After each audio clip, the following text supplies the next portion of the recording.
Biblia Pauperum, Bible des pauvres, une lecture typologique de la Bible qui fait le lien entre l'Ancien et le Nouveau Testament, entre la préfiguration et l'accomplissement.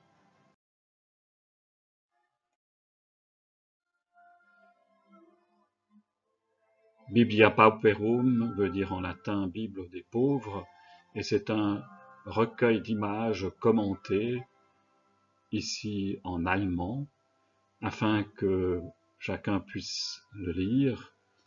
Un tel recueil est en général composé de 40 à 50 feuilles, ici de 41 feuilles, structurées de manière semblable. En bas, les scènes de la vie du Christ, tirées du Nouveau Testament, mises en relation avec 2 épisodes de l'Ancien Testament et 4 images des prophètes annonciateurs de la scène centrale. Ces Bibles s'adressent à des prêtres pour leur permettre de préparer leur sermon.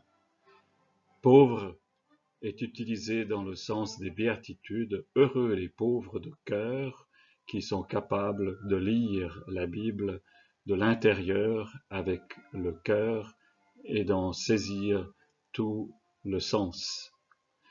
Elle se distingue d'une Bible moralisée par sa taille, sa forme, son public. Elle est surtout centrée sur l'image plutôt que sur le texte. Notre Bible des pauvres a été réalisée en Bavière, à Eichstätt, dans les années 1430-1450. Elle est écrite en allemand avec une écriture gothique. Elle a 41 pages illustrées avec un long commentaire. Nous retiendrons les illustrations et leur interprétation. L'interprétation typologique nous fait passer de l'Ancien au Nouveau Testament, du type de la figure à Jésus, l'accomplissement de la parole. Adam, par qui le péché est entré dans le monde, devient Jésus, le nouvel Adam, par qui le salut est apporté à toute l'humanité. Moïse, qui a fait traverser le peuple la mer Rouge, devient Jésus, qui fait traverser la mort et ainsi donne sens à notre baptême. Joseph, qui en Égypte a sauvé ses frères de la famine, devient Jésus qui sauve toute l'humanité.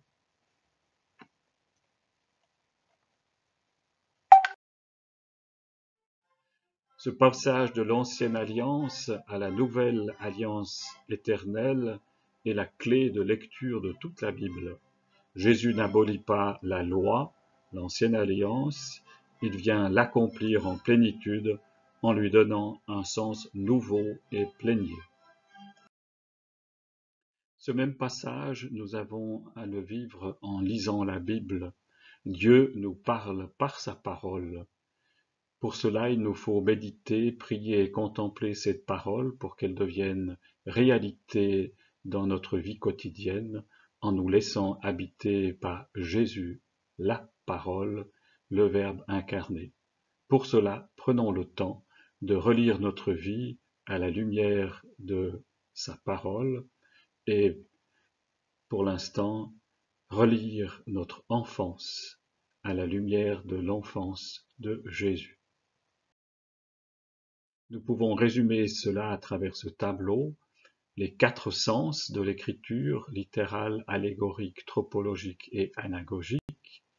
Le sens littéral par rapport au texte et au contexte, l'allégorie par rapport au Christ, la tropologie par rapport à l'agir, le sens moral, l'anagogie par rapport à l'ensemble de l'histoire du salut. Ce sont les 4 temps de la lectio divina.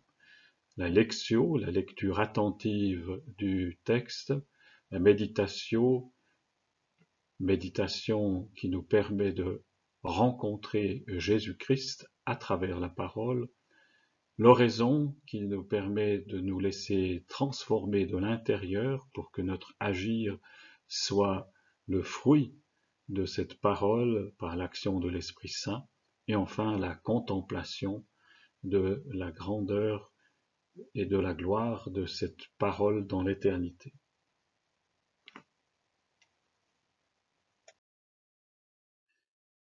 Nous commençons l'enfance de Jésus par l'Annonciation, préfigurée par Adam et Ève chassés du paradis, Gédéon devant la toison de laine et l'accomplissement, l'Annonciation par l'ange Gabriel à Marie de la naissance de Jésus.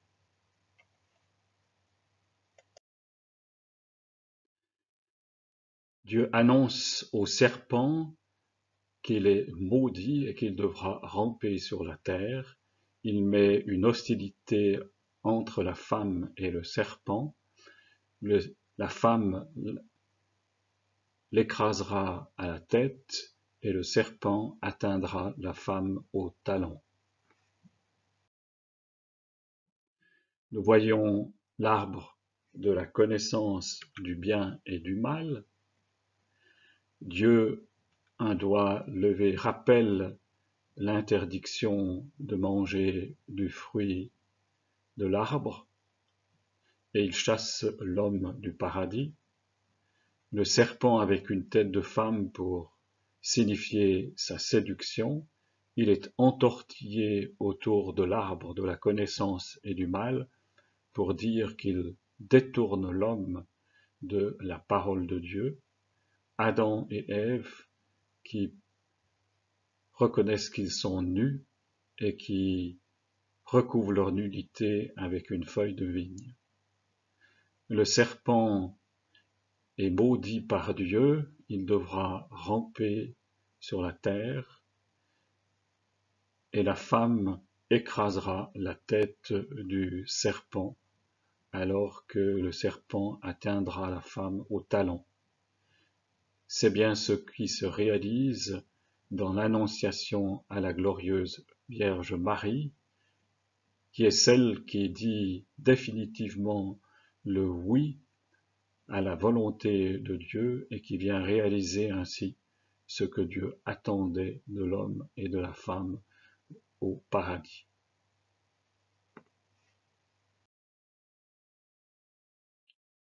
Gédéon a mis à l'épreuve Dieu en demandant que la toison de laine soit seule à être couverte de rosée, puis une deuxième fois que cette toison soit la seule à ne pas être couverte de rosée.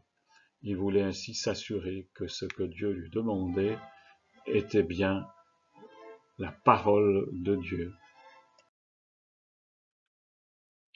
Nous voyons Dieu avec son doigt qui désigne sa parole, car comme dans le récit de la création, Dieu dit, et il en fut ainsi, le faire et la parole ne font qu'un en Dieu. Les deux paroles avec les paroles de Dieu et de Gédéon. Gédéon qui met à l'épreuve Dieu avant de répondre oui à sa mission de sauver son peuple. La toison de neige, de laine, d'abord mouillée puis sèche. Gédéon demande un signe du Seigneur pour sa victoire. La toison devrait être mouillée. Cela est une bonne préfiguration de la glorieuse Vierge Marie qui, par la force de l'Esprit Saint, est restée vierge tout en accueillant un enfant. Marie ne met pas Dieu à l'épreuve, contrairement à Gédéon. Elle reçoit un signe, Élisabeth est enceinte, elle répond immédiatement, qu'il me soit fait selon ta parole. L'Annonciation. L'ange Gabriel salue Marie en disant « Je te salue, comblée de grâce ». Marie qui est bouleversée et rassurée par l'ange, sois sans crainte. Tu as trouvé grâce auprès de Dieu et tu vas concevoir et enfanter un fils. Tu lui donneras le nom de Jésus. Dieu sauve. À la question de de Marie, comment cela va-t-il se faire, puisque je ne connais pas d'homme? L'ange lui répond que c'est l'Esprit Saint qui la couvrira de son ombre et lui donne un signe. Élisabeth, sa cousine, a conçu un fils. Alors Marie répond: Voici la servante du Seigneur, que tout m'advienne selon ta parole. Nous voyons Dieu avec ses deux doigts levés pour bénir Marie, ce qui signifie Jésus vrai Dieu et vrai homme. La banderole Je te salue pleine de grâce. Marie lit la Bible, selon la tradition, le passage d'Isaïe qui annonce la naissance de l'Emmanuel, Dieu avec nous. Marie est en prière, tout abandonnée, avec ses deux bras en croix, comme pour annoncer déjà la passion. Marie, la nouvelle Ève, la femme, est toute ouverte et abandonnée à la parole de Dieu. Elle répond tout de suite oui, elle est la servante du Seigneur qui accomplit ce que Dieu attendait depuis la création. Ainsi, elle devient le modèle du croyant, la mère de l'Église, la mère de l'homme. L'Annonciation est annoncée par 4 prophètes, David, Jérémie, Isaïe et Ézéchiel. Toi, mon soutien dès avant ma naissance, tu m'as choisi dès le ventre de ma mère, tu seras ma louange toujours, dit David dans le psaume. Combien de temps, fille rebelle, vas-tu encore vagabonder? Le Seigneur crée du nouveau dans le pays. La femme entourera l'homme, dit Jérémie. C'est pourquoi le Seigneur lui-même vous donnera un signe. Voici que la Vierge est enceinte, elle enfantera un fils qu'elle appellera Emmanuel, Dieu avec nous, annonce Isaïe. Cette porte restera fermée, on ne l'ouvrira pas, personne n'entrera par là, car le Seigneur, le Dieu d'Israël, est entré par là. Elle restera fermée, annonce Ézéchiel. Nous venons à la deuxième scène de l'enfance de Jésus, sa naissance, préfigurée par Moïse devant le buisson ardent, Aaron devant l'autel avec le bâton verdoyant, et Jésus qui naît à Bethléem dans une crèche. Dieu se révèle à Moïse dans un buisson qui brûle sans se consumer. Dieu l'appelle et Moïse répond, me voici. Dieu lui révèle qu'il est le Dieu de tes pères, le Dieu d'Abraham, le Dieu d'Isaac et de Jacob. Il l'invite à enlever ses chaussures, car il se trouve sur une terre sainte. Nous voyons Dieu avec les deux doigts bénissant Moïse, la banderole de sa parole, je suis le Dieu de tes ancêtres, je suis celui qui est. L'arbre du buisson ardent représenté comme l'arbre de vie, l'arbre de la connaissance du bien et du mal, de paradis. Moïse qui enlève ses chaussures dans ce lieu sacré. Moïse a vu le buisson qui brûlait sans se consumer, et le Seigneur lui parle du milieu du buisson. Ce buisson qui ne s'en consume pas est la préfiguration de la Vierge, dont l'intégrité corporelle ne fut pas blessée par la naissance de Jésus. Dieu nous respecte dans nos choix de vie, c'est ce que signifie la virginité, ce que signifie ce buisson qui brûle sans se consumer. Moïse doit désigner la famille des prêtres d'Israël. Dieu lui demande de faire déposer par chaque famille un rameau.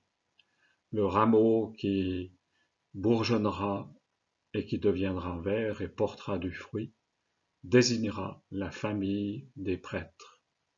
Ainsi, le rameau d'Aaron et celui de la famille de Lévi bourgeonnent, donnent des fleurs et portent des amandes. C'est ainsi que Aaron et la famille de Lévi deviennent les grands prêtres d'Israël. Nous voyons le rameau sec d'Aaron, famille de Lévi, qui bourgeonne et porte du fruit, des amandes que Aaron cueille. Aaron, le grand prêtre, est en train d'encenser l'autel et la famille de Lévi qui se trouve derrière lui. L'encensoir représenté comme un encensoir du Moyen-Âge. Le bâton sec d'Aaron, le prêtre, qui verdit et fleurit en une nuit en produisant des amandes, est la préfiguration de la Vierge Marie qui, sans la semence d'un homme, enfante le Fils de Dieu, Jésus-Christ. Jésus est né à Bethléem, où Joseph et Marie devaient se faire recenser. Marie emmaillote et couche Jésus dans une mangeoire, car il n'y avait plus de place sinon dans une étable.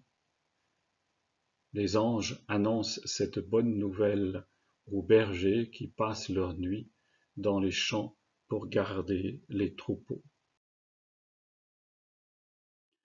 Nous voyons les anges qui annoncent aux bergers la naissance de Jésus, l'étable avec l'âne et le bœuf ajoutés par la tradition qui mange le foin de la mangeoire, Marie en prière et en action de grâce à genoux devant Jésus, Jésus tout nu pour montrer son humanité avec une auréole, il est vrai Dieu et vrai homme, Joseph en train de préparer la nourriture sur un feu. Marie la nouvelle Ève, la femme, donne naissance à Jésus, le nouvel Adam, l'homme. Elle est la mère de Dieu, notre Sauveur. La naissance de Jésus est annoncée par 4 prophètes, Isaïe, Michée, Daniel et Habakkuk. Oui, un enfant nous est né, un fils nous a été donné, annonce Isaïe. Et toi, Bethléem Ephrata, le plus petit des clans de Juda, c'est de toi que sortira celui qui doit gouverner Israël. Annonce Michée. Tu étais en train de regarder, soudain une pierre se détache d'une montagne, sans qu'on y ait touché. Elle vient frapper les pieds de fer et d'argile de la statue et les pulvérisa, annonce Daniel. Seigneur, j'ai entendu parler de toi, devant ton œuvre, Seigneur, j'ai craint, dans le cours des années, fais-la revivre. Quand tu frémis de colère, tu te souviens d'avoir pitié, annonce Habakkuk. La troisième scène de l'enfance de Jésus, la circoncision, selon les habitudes juives, préfigurée par la circoncision d'Isaac et la circoncision voulue par la loi de Moïse, l'accomplissement étant la circoncision de Jésus au 8e jour.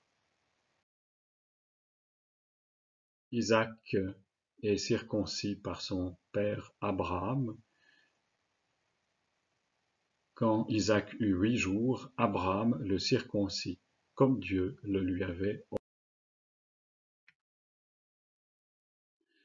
Nous voyons Abraham comme Dieu le Père, qui présente Isaac comme Dieu le Père présente Jésus.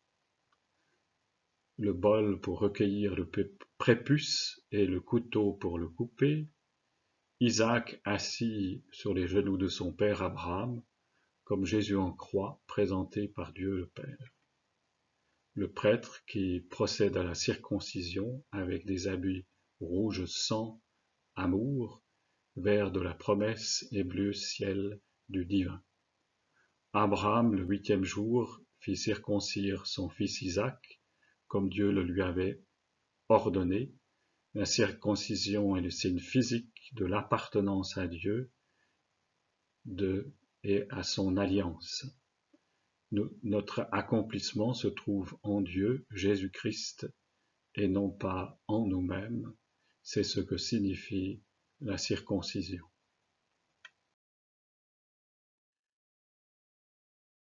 Nous comprenons mieux cette scène en regardant ce vitrail de la collégiale de Romont du XVe siècle qui représente la Trinité, Dieu le Père comme Abraham qui présente Jésus-Christ en croix, une préfiguration de la représentation du mystère. Dieu demande à Abraham, comme signe de son alliance, que le prépuce de tout homme de sa famille soit circoncis. Mais déjà dans l'Ancien Testament, Dieu insiste sur la circoncision intérieure, l'appartenance de toute la personne à Dieu dans l'alliance n'est pas un geste physique, mais d'abord une pratique du cœur. Nous voyons le Père à genoux qui présente son Fils assis sur ses genoux, le couteau pour couper le prépuce et le bol pour le recueillir, le Fils assis sur les genoux de son Père, le prêtre qui procède à la circoncision en habit du Moyen-Âge, bleu ciel divin. Dieu fait une alliance avec Abraham, le signe physique de cette alliance est la circoncision de tout mâle le 8e jour. C'est une bonne préfiguration de la circoncision que Jésus reçoit et qui est accomplie dans la résurrection du Christ. L'alliance nouvelle et éternelle, c'est Jésus-Christ mort et ressuscité. L'Évangile est très concis sur la circoncision de Jésus. Quand fut arrivé le 8e jour, celui de la circoncision, l'enfant reçut le nom de Jésus, le nom que l'ange lui avait donné avant sa. Nous voyons Joseph en habit rouge amour et bleu divin, assis qui présente Jésus sur ses genoux en tenant ses bras.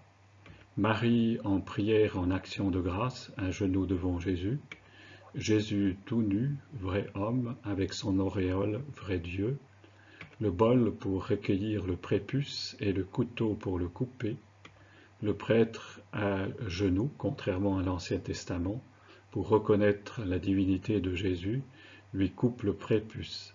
Ses habits violets de l'humilité, bleus pour son service divin, la cape brune et son bonnet de prêtre. Jésus, le Fils unique de Dieu, l'homme nouveau, se soumet aux coutumes religieuses de l'époque. Il en accomplit tout le sens, le don total de soi-même pour reconnaître et accueillir l'alliance de Dieu avec les.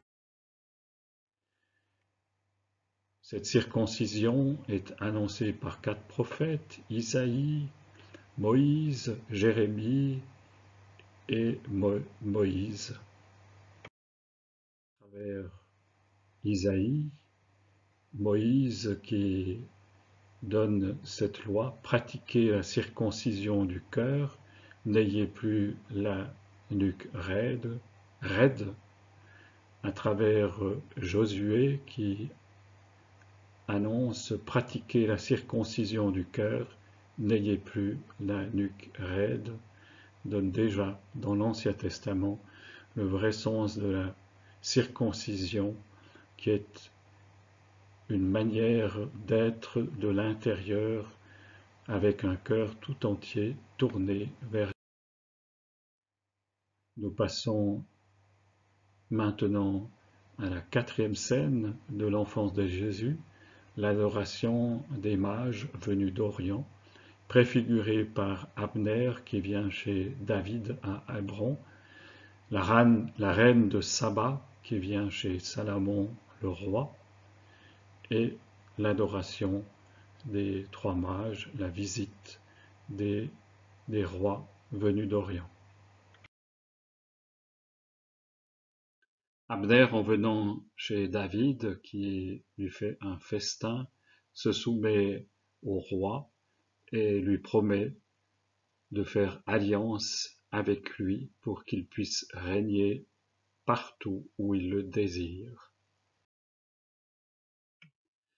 Nous voyons Abner habillé en noble chevalier du Moyen Âge, avec une épée soumise à David. David tient une boule, symbole de son royaume. Le roi David sur son trône comme un roi du Moyen Âge, avec toge et ourlet d'hermine. Abner, le commandant en chef de Saül, vient à Jérusalem pour rallier à David tout le peuple d'Israël. C'est une bonne préfiguration de l'arrivée des mages chez Jésus-Christ. Ils l'ont honoré avec des cadeaux symboliques, de l'or pour un roi, de l'encens pour un prêtre et de la myrrhe pour annoncer déjà l'embaumement de celui qui ressuscitera. La reine de Saba, ayant appris la renommée du roi Salomon pour résoudre les énigmes, vient chez lui pour lui proposer toutes ces énigmes, et Salomon vient les élucider encore et davantage. Alors elle dit au roi: « Ce que j'ai entendu dire sur toi et ta sagesse dans mon pays était donc vraiment vrai. » Nous voyons le roi Salomon appuyé sur son genou pour asseoir sa sagesse, avec un vêtement de toge verte, un manteau rouge et un habit brodé bleu. La reine de Saba, avec sa main interrogative, avec des vêtements riches, un châle blanc, un manteau bleu brodé et un habit rouge. La reine de Saba vint à Jérusalem chez le roi Salomon pour l'honorer de riches cadeaux. Elle est comme reine, une reine païenne. Elle est une juste préfiguration pour les mages qui de loin sont venus adorer le Christ avec des cadeaux symboliques. L'adoration des mages venus d'Orient, ils arrivent à Jérusalem pour demander où est le roi des Juifs, car nous avons vu son étoile et nous voulons venir nous prosterner devant lui. Alors l'étoile les conduisit jusqu'à l'enfant à Bethléem. Ils virent l'enfant avec Marie sa mère, ils tombèrent à genoux et ouvrirent leur coffret, de l'or pour un roi, de l'encens pour un grand prêtre, de la myrrhe pour embaumer un corps qui doit ressusciter. Nous voyons le premier roi mage qui montre l'étoile avec son doigt, et avec l'autre main il bénit, les deux doigts levés pour annoncer le vrai Dieu et le vrai homme qu'est Jésus. Marie, à l'entrée de l'étable, montre Jésus nu. Jésus tend la main pour recevoir le calice en or du roi mage. Le deuxième roi mage est à genoux pour présenter à Jésus le calice en or. Le troisième roi mage, le plus jeune, est en retrait et présente une coupe avec la myrrhe.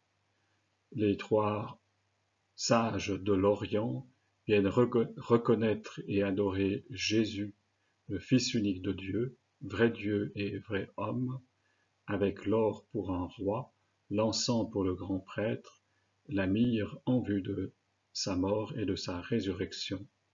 Ils viennent au nom de toute l'humanité. L'adoration des mages est annoncée par David, par Balaam, par Isaïe et par les rois de Tarsis et des îles apporteront des présents, les rois de Saba et de Séba feront leur offrande, annonce David. Ce héros, je le vois, Un astre se lève, issu de Jacob, un sceptre se dresse, issu d'Israël, annonce Balaam. En grand nombre, des chameaux t'envahiront de Madian et d'Épha.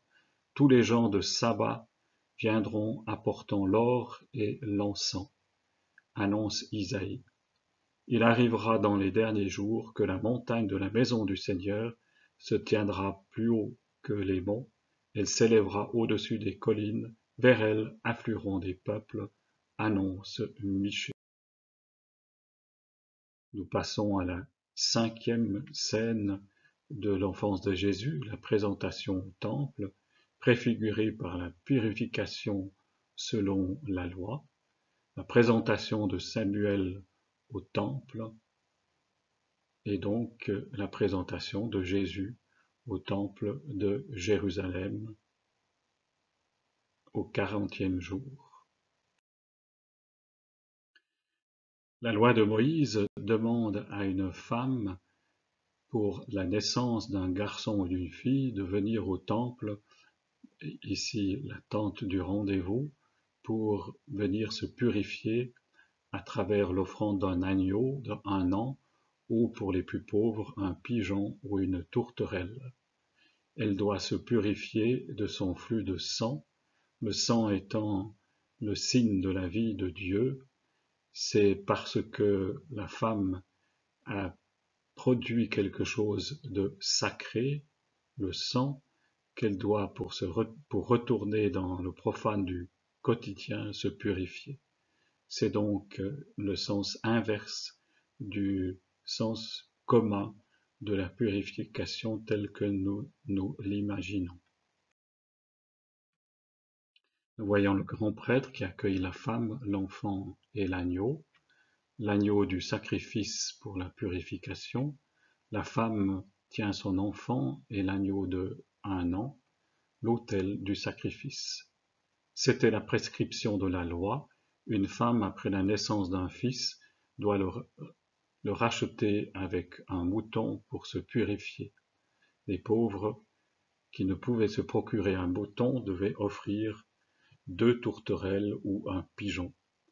La glorieuse Sainte Vierge le fit aussi, même si elle ne nécessitait aucune purification, car elle était déjà toute entière en Dieu. Anne emmène son fils Samuel au temple de Silo. Elle se présente au prêtre en lui rappelant sa prière qui a été exaucée, et c'est pour cela qu'elle offre maintenant à son tour ce que le Seigneur lui a donné, son fils Samuel. Nous voyons Anne avec un magnifique habit comme une reine, les 2 tourterelles comme pour la purification des pauvres, Élie le prêtre de Silo qui désigne la tourterelle, Samuel avec le panier de provisions. Anne présente Samuel au prêtre Élie à Silo. Cette présentation est une bonne préfiguration pour Jésus qui, dans le temple de Jérusalem, fut présenté au vieillard Siméon. Quand fut accompli le temps prescrit par la loi de Moïse, Jésus fut amené par ses parents pour la purification à Jérusalem. Il venait offrir le sacrifice prescrit par la loi du Seigneur, un couple de tourterelles ou 2 petites colombes. Nous voyons la lampe éternelle du temple de Jérusalem, Marie vêtue tout de blanc pour rappeler sa virginité, le rouge pour signifier son amour et le bleu ciel. Jésus est déjà plus âgé avec son auréole et un habit bleu de signifier sa divinité, les bras ouverts en louange. La tourterelle pour le sacrifice de purification, l'autel du sacrifice qui accueille Jésus, lui, le sacrifice définitif, Siméon, habillé des vêtements liturgiques, qui accueille Jésus dans ses bras. Jésus, le sacrifice éternel, est offert sur l'autel et présenté au monde, accueilli par Siméon, conduit par l'Esprit Saint, et Anne, la Sainte Veuve.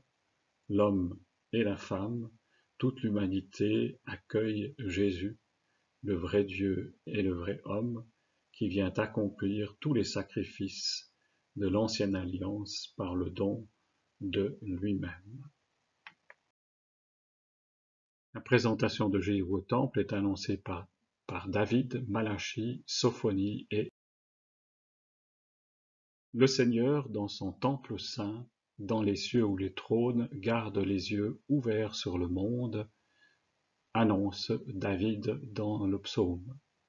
Voici que j'envoie mon messager pour qu'il prépare le chemin devant moi, le Seigneur que vous cherchez, annonce Malachie. Le Seigneur dans son temple saint, dans les cieux où il trône, garde les yeux ouverts sur le monde, annonce David dans le psaume. Voici que j'envoie mon messager pour qu'il prépare le chemin devant moi, annonce Malachie. Le Seigneur a levé les sentences, il a écarté tes ennemis. Le roi d'Israël, le Seigneur est en toi, annonce Sophonie. Chante et réjouis-toi, fille de Sion, voici que je viens, j'habiterai au milieu de toi, annonce Zacharie. Sixième scène de l'enfance de Jésus. Jésus fuit en Égypte à cause de la violence du roi Hérode. Préfiguré par Rebecca entre Ésaü et Jacob, Michal qui aide David à fuir devant le roi Saül. Rebecca, leur mère, s'interpose entre Ésaü et Jacob. Ésaü avait de la haine pour Jacob qui avait reçu la bénédiction de son père en lieu et place de lui qui était pourtant l'aîné.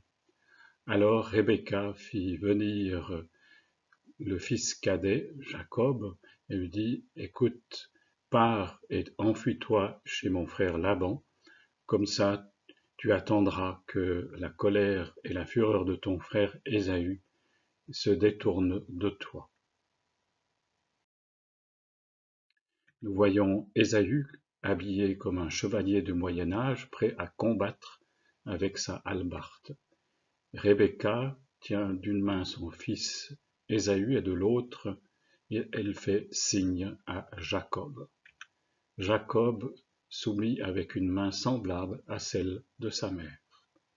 Un tapis de verdure, de fleurs sur un fond d'or. Rebecca, la mère d'Ésaü et Jacob, lorsqu'elle entendit d'Ésaü que le temps arriverait une fois où il tuerait son frère Jacob, envoya elle-même Jacob chez Laban afin d'échapper au meurtre. C'est une bonne préfiguration de la fuite de Jésus en Égypte lorsque Hérode recherchait l'enfant nouveau-né pour le massacrer. Saül veut mettre à mort David, le roi, mais heureusement sa femme Michal lui donne un avertissement et le fait descendre par la fenêtre pour qu'il puisse se sauver. Lorsque Michal Saül veut tuer David. Michal, sa femme, lui donne cet avertissement et le fait descendre par la fenêtre pour qu'il puisse fuir. Lorsque les émissaires de David arrivent, elle leur présente David malade, c'est-à-dire un téraphim, le dieu de la maison, avec une tresse en poil de chèvre dans le lit.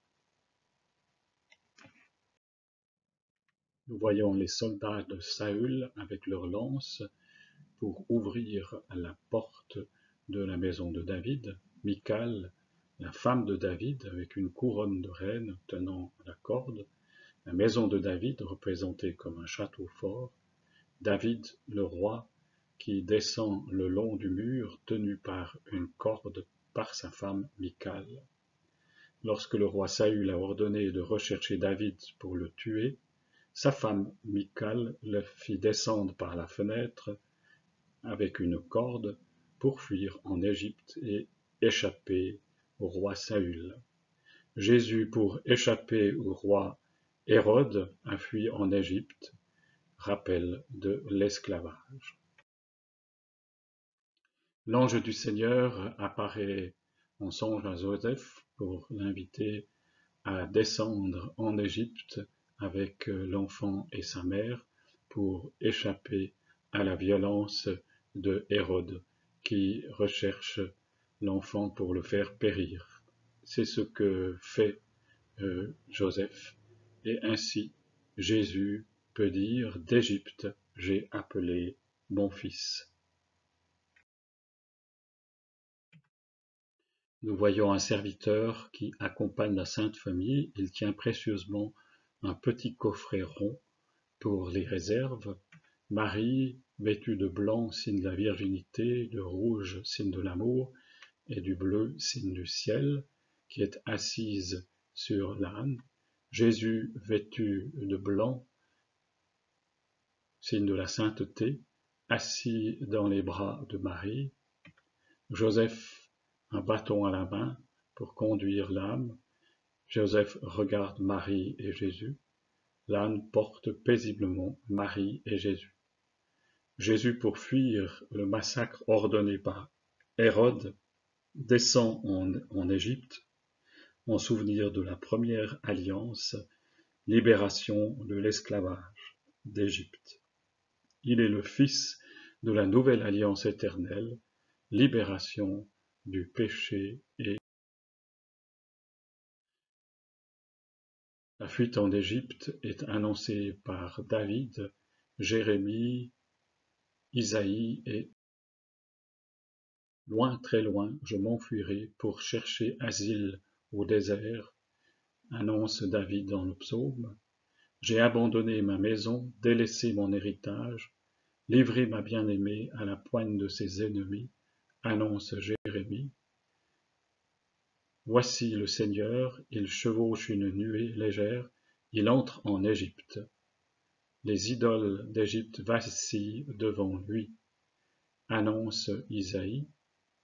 Avec leurs brebis et leurs bœufs, ils iront chercher le Seigneur, annonce Osée. Septième scène de l'enfance de Jésus, la chute des idoles en Égypte lorsque Jésus passe, préfiguré par Moïse qui brise les tables de la loi à la descente du mont Sinaï, le dieu Dagon qui est brisé.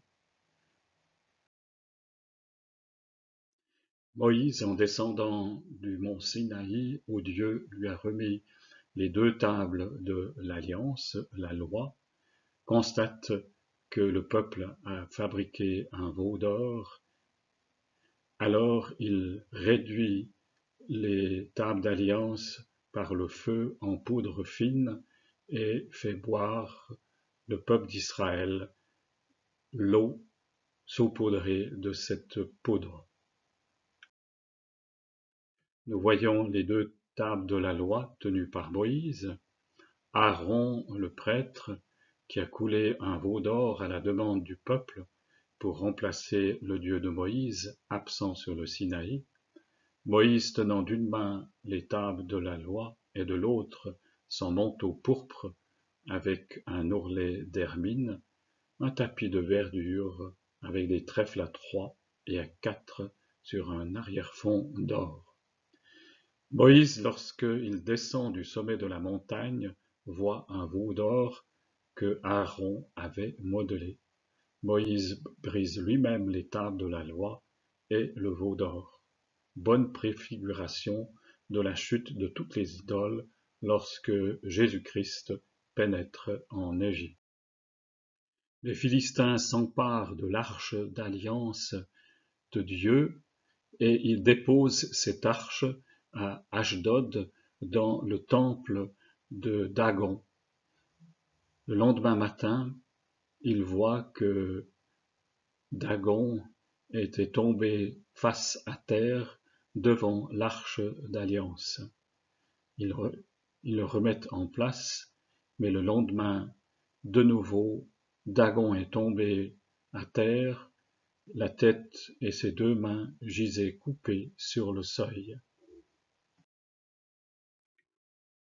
Nous voyons l'arche d'alliance représentée par une église gothique du Moyen Âge, le dieu Dagon dont seule la tête reste en place sur une colonne, la chute des mains et du corps du dieu Dagon, les Philistins qui se sont emparés de l'arche d'alliance, le prêtre du dieu Dagon, habillé comme Aaron. Les Philistins, au lendemain où ils avaient placé l'arche à côté de leur dieu Dagon, découvrirent en pénétrant dans le temple Dagon avec sa main brisée et sa tête décapitée. Bonne préfiguration de ce qui arriva lorsque l'arche de Dieu, c'est-à-dire le Christ, arriva en Égypte. Nous lisons dans un évangile apocryphe du pseudo-Matthieu que lorsque Marie et l'enfant Jésus pénétrèrent dans le temple d'Égypte, où 365 idoles étaient adorées chaque jour de l'année, ces idoles furent toutes jetées à terre. Nous voyons les dieux qui sont sur un fond doré. Les dieux sont brisés en morceaux, tête, corps, mains et pieds. Marie est vêtue de blanc, signe de la virginité, de rouge, signe de l'amour, et de bleu, signe du ciel. Elle est assise sur un trône et donne le sein à Jésus. Jésus vêtu de blanc, signe de la sainteté, assis dans le bras de Marie. L'autel des idoles. Jésus, par sa présence, détruit toutes les idoles d'Égypte. Il est le nouveau temple de l'Esprit, désirant venir habiter en tout homme pour qu'il puisse adorer le seul et unique vrai Dieu. Cette scène est annoncée par Isaïe, Osée, Naoum et Zacharie. Les regards arrogants des humains seront abaissés, seul le Seigneur sera exalté en ce jour-là, annonce Isaïe. Son cœur est partagé, le Seigneur renversera ses autels, les stèles, il les détruira, annonce Osée. Voici que le Seigneur a décrété contre le roi de Ninive, de la maison de tes dieux, je supprimerai les idoles, qu'elles soient sculptées ou en métal fondu, annonce Naoum. Il arrivera en ce jour-là, oracle du Seigneur, que je retrancherai du pays les noms des idoles, on n'en fera plus mémoire. Nous passons à la 8e scène de l'enfance de Jésus, le massacre des innocents, annoncé par David qui laisse tuer les prêtres par Saül, la reine Athalie qui fait tuer tous les fils du roi. Saül ordonne à ses soldats de mettre à mort tous les prêtres qui ont prêté la main à David en le nourrissant des pains du temple.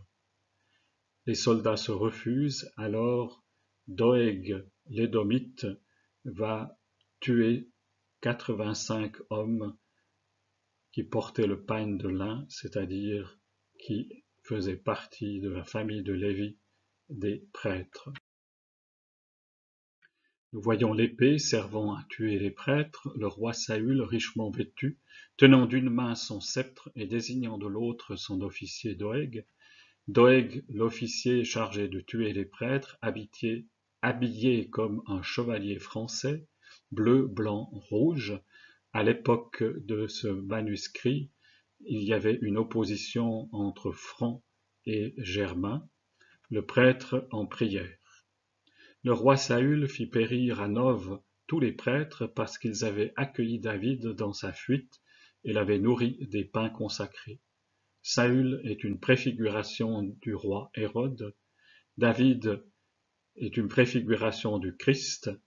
Les prêtres signifient les enfants que Hérode fit périr à cause.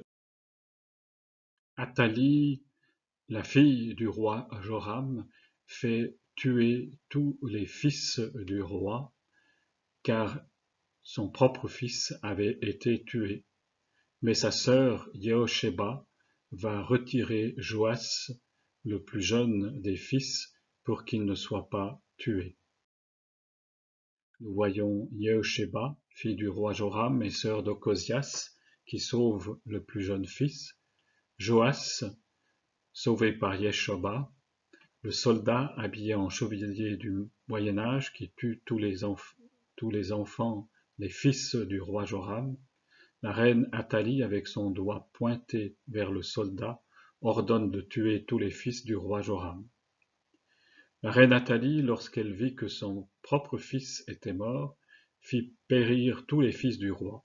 Après cela, elle régna seule à la place de son propre fils. De ce massacre, la fille du roi sauva le plus jeune fils, Joas, qui devint roi plus tard. L'affreuse reine signifie le roi Hérode, qui fit périr les enfants à cause du Christ. L'enfant sauvé du massacre est une préfiguration de Jésus-Christ. Hérode fait tuer tous les enfants premiers-nés à Bethléem à cause de Jésus. L'évangéliste Matthieu signifie l'accomplissement de la prophétie de Jérémie. Un cri s'élève dans Rama, c'est Rachel qui pleure ses enfants. Ainsi déjà l'évangile fonctionne avec figure et accomplissement, le passage de l'Ancien au Nouveau Testament. Nous voyons un enfant innocent mort gisant à terre, le roi Hérode réputé pour sa brutalité, un enfant transpercé dont coule le sang, comme du côté du Christ en croix, le soldat habillé de cotte de mailles comme au Moyen-Âge tue avec brutalité les enfants, la femme, bras au ciel, crie sa souffrance de voir son fils massacré, une figure de la Vierge Marie au pied de la croix, le fond doré de la divinité. Le roi Hérode, en massacrant les enfants de Bethléem, annonce déjà la condamnation à mort de Jésus. Jésus est l'innocent par excellence, condamné injustement à la mort sur la croix.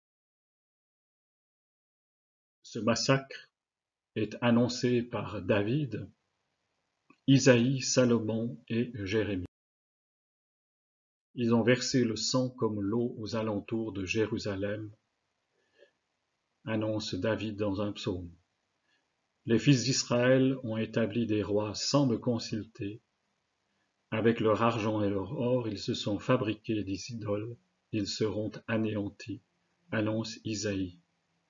Un lion qui rugit, un ours qui charge, ainsi le criminel qui domine un peuple faible, annonce Salomon.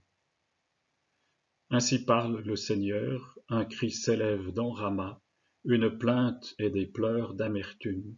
C'est Rachel qui pleure ses fils, elle refuse d'être consolée, car ses fils ne sont plus, annonce Jérémie.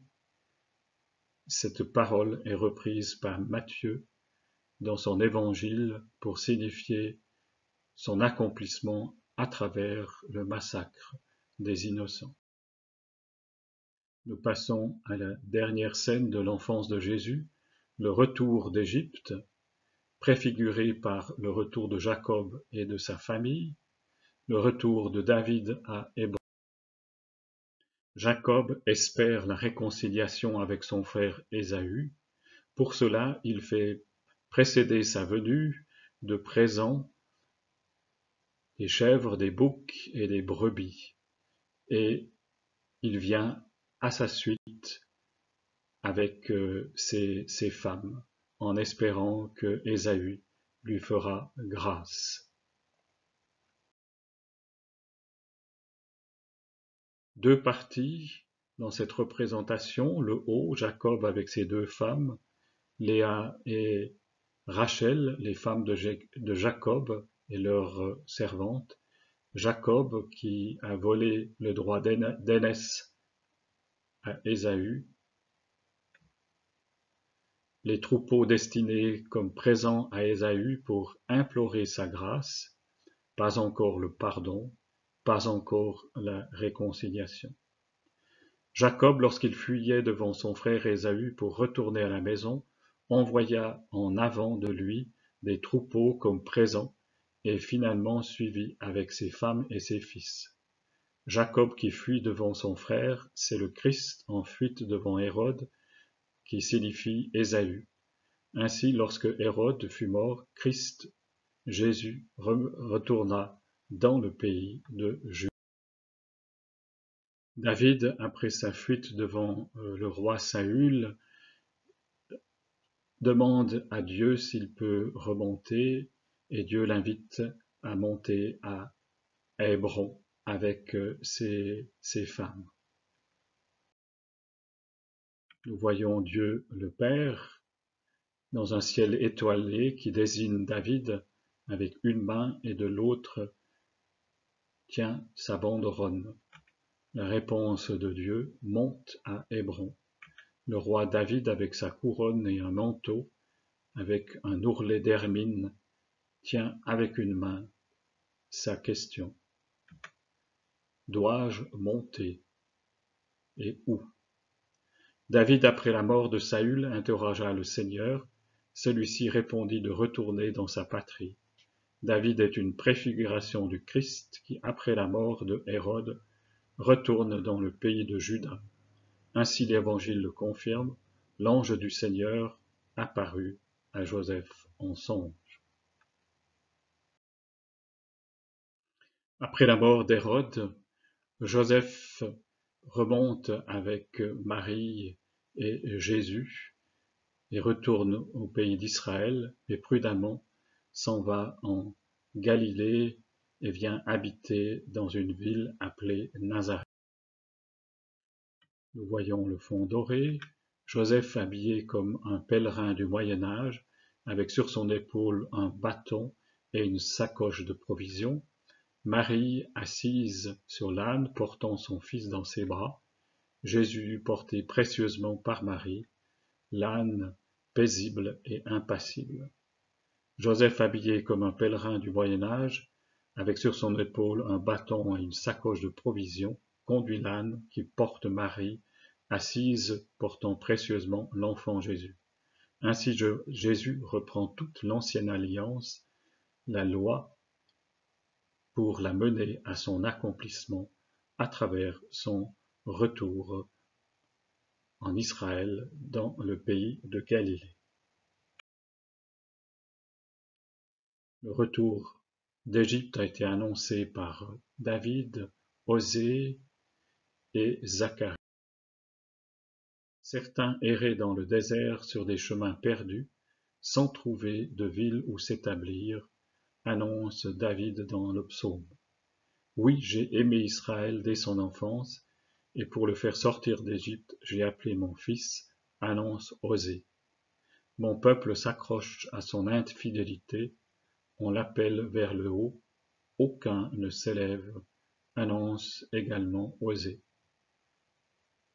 De nouveau, je me tourne vers Jérusalem avec compassion, ma maison y sera rebâtie, oracle du Seigneur, annonce Zacharie.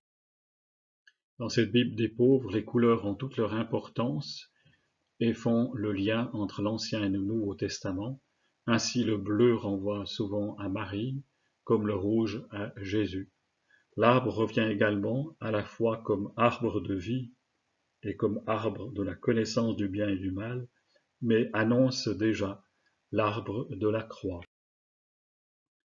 Une lecture passionnante et renouvelée de la Bible qui nous permet de mieux faire le lien entre la parole de Dieu et notre vie quotidienne. Bonne relecture de votre propre enfance, c'est le désir de ce diaporama. Réalisé par l'abbé Bernard Choubilière avec le manuscrit de Heidelberg. Vous avez toutes les références.